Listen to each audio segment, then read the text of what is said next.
તો જૂનાગઢમાંથી સાયબર ફ્રોડનો આંતરરાજ્ય બનાવ આવ્યો પ્રકાશમાં, જેમાં પોલીસે સાયબર ફ્રોડના પૈસાની હેરાફેરી કરતી ગેંગ ઝડપી પાડી છે।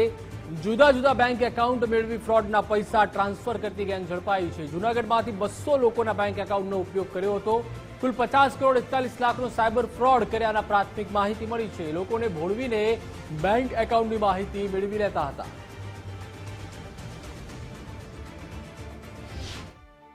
આજની જે એફઆઈઆર દાખલ થઈ એ પછી કુલ 8 લોકોને અમે એરેસ્ટ કર્યા છે।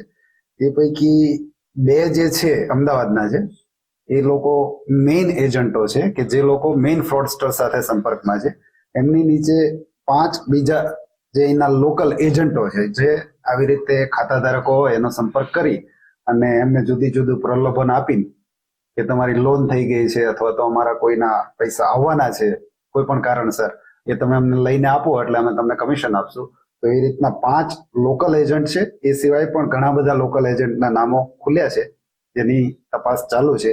અને એક જે મહિલા છે, ખાસ એ આજે નાણાં ઉપાડી લેતા હતા ખાતાધારકો, એ પૈસા હવાલા અને આંગળીયા મારફત અન્ય શહેરોમાં મોકલે છે। અમે આ બાબતે વોચમાં હતા અને પોતાની રીતે કામ કરતા હતા। એ દરમિયાન અમને એક અરજી મળી। મોહમ્મદ શાબીર નામના વ્યક્તિએ અરજી કરી કે મારા એકાઉન્ટનો યુઝ થયું છે। તાત્કાલિક જ અમે એની ફરિયાદ લઈ લીધી। ફરિયાદ લઈને આગળ અમે તપાસ ચાલુ કરી। તો અમે જે શરૂઆતના એમના આરોપી જે અહીંના હતા જુનાગઢના લોકલ, એ આરોપીઓને પકડ્યા। તો એ આરોપીના આધાર પર અમને ખબર પડ્યું કે ટોટલ 8 આરોપી અહીંયા જુનાગઢના અમે આ બાબતે એની અરેસ્ટ કરેલી છે।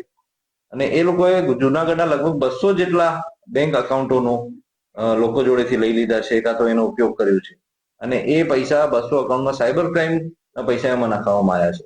અને એ જે 200 એકાઉન્ટની વિગતો અમારી જોડે પૂરી નથી, પરંતુ હાલમાં 82 એકાઉન્ટની પૂરી વિગત મળી ગઈ છે। એમાંથી 42 એકાઉન્ટની અંદર 50 કરોડ 41 લાખ રૂપિયા જેટલી મોટી રકમના સાયબર ક્રાઇમના આખા દેશના લોકો સાથે જે સાયબર ક્રાઇમ થાય છે અલગ અલગ એમોથી, એના પૈસા જમા કરવામાં આવ્યા છે।